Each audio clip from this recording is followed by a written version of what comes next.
Vereador Zé Américo, 31 de março de 1964, 31 de março de 2014. O que esses 50 anos de golpe militar representam na trajetória pessoal do senhor como político, como jornalista e como presidente da Câmara Municipal?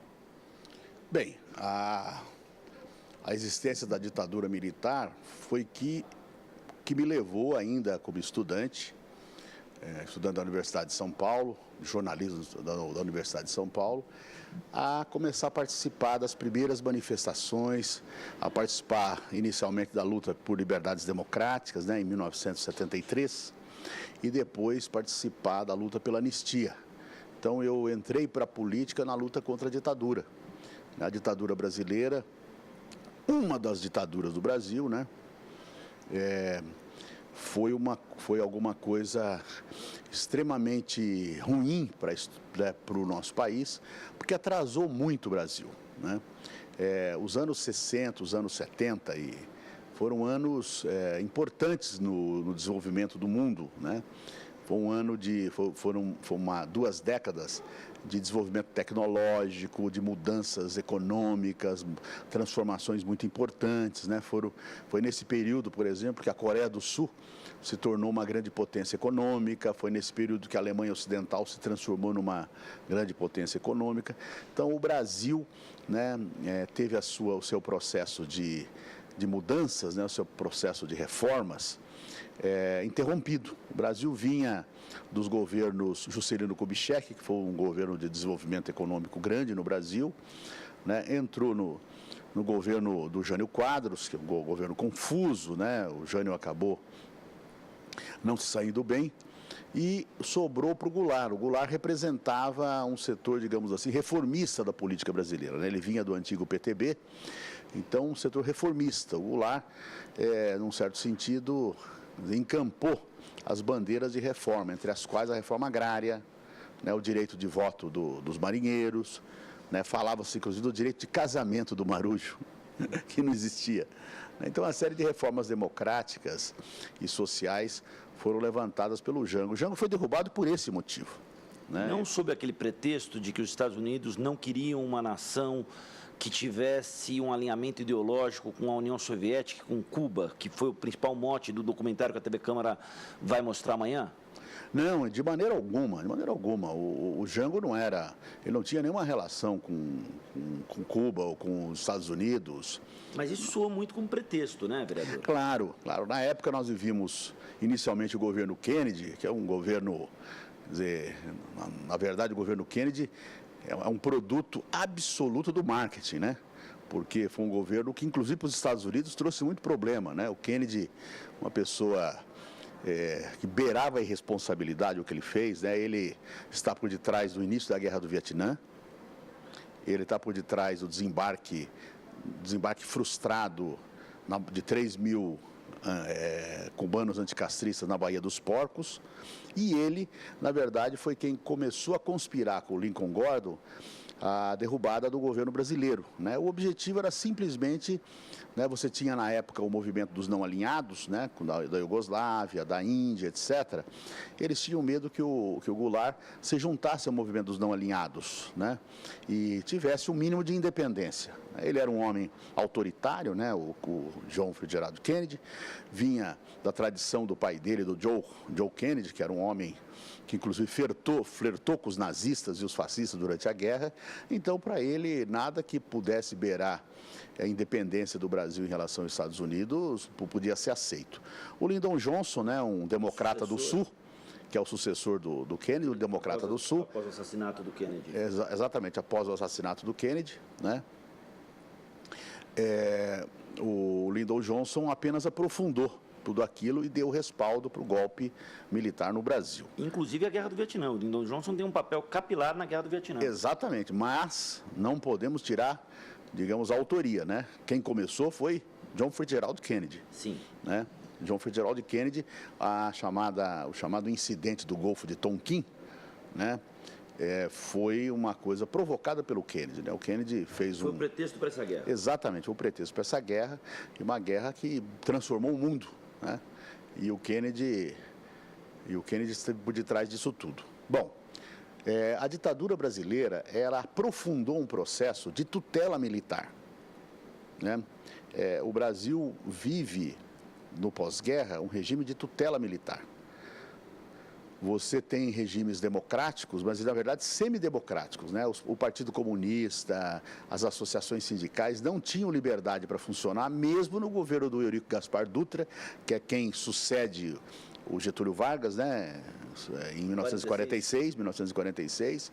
Depois você tem, mesmo durante o regime o governo do Juscelino Kubitschek, nós tivemos 2 tentativas de golpe contra o Juscelino Kubitschek. Um foi contra a posse dele, né? E outro foi para tentar derrubá-lo, né? Que é o golpe, né? Golpes militares, né? O levante de Aragarças, o levante de Jacareacanga, que são 2 levantes contra o Juscelino. E o principal deles foi contra a posse do Juscelino, né? Então, o Brasil era um país complicado, né? Os militares tinham uma ideologia intervencionista, né? Eles saem da Segunda Guerra Mundial muito influenciados pelos interesses norte-americanos, né? Os brasileiros que lutaram na Segunda Guerra Mundial, eles faziam parte do exército americano, né? Que o exército brasileiro não tinha autonomia na Segunda Guerra.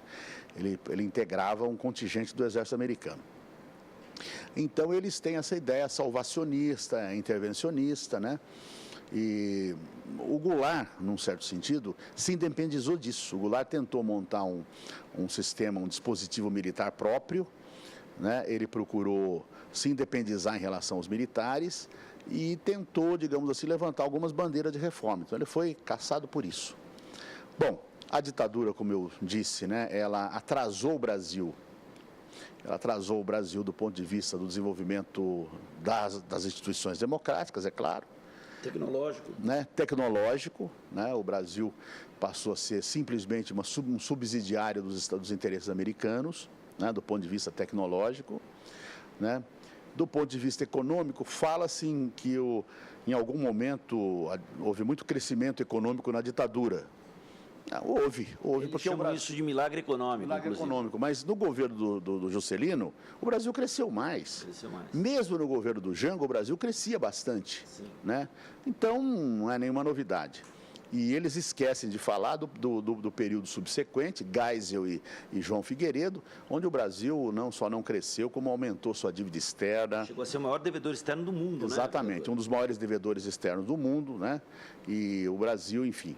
O Brasil sai da ditadura em 85, né? Com um novo governo, e acho que o Brasil, a partir de então, com idas e vindas, contramarchas, porque a democracia é desse jeito mesmo, o Brasil experimenta, então, um ciclo de desenvolvimento econômico e social sem precedentes, né? Os últimos 10 anos, né, tirou o Brasil da condição de um país de miseráveis para um país onde a gente pode dizer que uma parte grande da população está na classe média, né? Está, pelo menos, dentro do mercado de consumo fundamental. Hoje, 50% da população brasileira tem uma renda que pode ser considerada de classe C, né? E não mais na pobreza extrema como existia, né? Uma série de políticas sociais foram criadas, as instituições se consolidaram, né? E o Brasil passa finalmente a ser respeitado como um país, né? Como um país que tem um lugar importante na história do mundo, né? Eu, pessoalmente, participei desse período todo. Na ditadura, eu lutei contra o regime militar, né, no movimento estudantil. O senhor sentiu os efeitos do AI-5, né? Exatamente. Eu fui detido pelo DOPS 2 vezes, né, ainda como estudante, né? E tudo isso antes dos 20 anos. Antes dos 20 anos. E por organizar movimento estudantil na USP, né? Depois disso, participei... Então, aí da luta democrática no Brasil, do movimento pelas diretas, né? Eu fui um dos organizadores dos comícios das diretas e participei da fundação do Partido dos Trabalhadores também e desde então venho participando da luta pelas transformações sociais do Brasil e pela consolidação da democracia. Qual é a opinião do senhor sobre essa questão da lei da anistia, da revisão da lei da anistia, que é tema da Folha de São Paulo de hoje, assunto principal da manchete da Folha de hoje, a pesquisa da Datafolha a respeito disso? É uma pesquisa, né? Não, eu acho que a anistia ela foi feita, agora ela não pode valer para os crimes hediondos, né? Então, tortura, por exemplo, né, tortura, quer dizer, agentes do Estado torturando alguém, eu acho que a anistia não pode valer para eles, né? O texto da anistia não diz em nenhum momento que torturador está isento, né? Então, torturador, criminosos do Estado, eu acho que a anistia não deve cobrir isto, né? Porque, afinal de contas, não é a mesma coisa. Quer dizer, os agentes do Estado não podem se organizar para descumprir a lei, né? O que aconteceu foi que setores do Exército, né, montaram o DOI-CODE no Exército, o Serimar no caso da Marinha, né, e torturaram, mataram opositores do regime, né? Agora nós tivemos o Coronel Malhães, que era um torturador no Rio de Janeiro. Então ele conta como é que era feita a tortura, como é que era feita a perseguição contra presos políticos. Esse tipo de coisa não pode ficar impune. São agentes do Estado, eles se amparavam no Estado para descumprir a lei. É o Estado transgredindo, né? O Estado transgredindo, o Estado cometendo crimes. Isso nós não podemos admitir nunca. E para a gente finalizar mesmo, o futuro da democracia brasileira, tirando uma lição dessa ditadura, quando o senhor ouve apesar de você, do Chico Buarque, quando o senhor ouve, para não dizer que não lhe falei das flores do Geraldo Vandré, o que o senhor, com os ideais daquele tempo, sente hoje? Não, eu acho que nós estamos vivendo um momento muito bom da história da democracia brasileira. A Folha de São Paulo fez uma pesquisa esse final de semana sobre o que a população pensa das instituições democráticas. Foi muito boa, porque a grande maioria da população se identifica com a democracia, com os ideais democráticos, né? E recuperando a tradição democrática brasileira, né? O povo brasileiro é democrático, né? As elites que nem sempre foram. Então, e a democracia tem permitido que o Brasil se desenvolva de maneira equilibrada e sustentada. Não é só crescimento econômico, é distribuição de renda.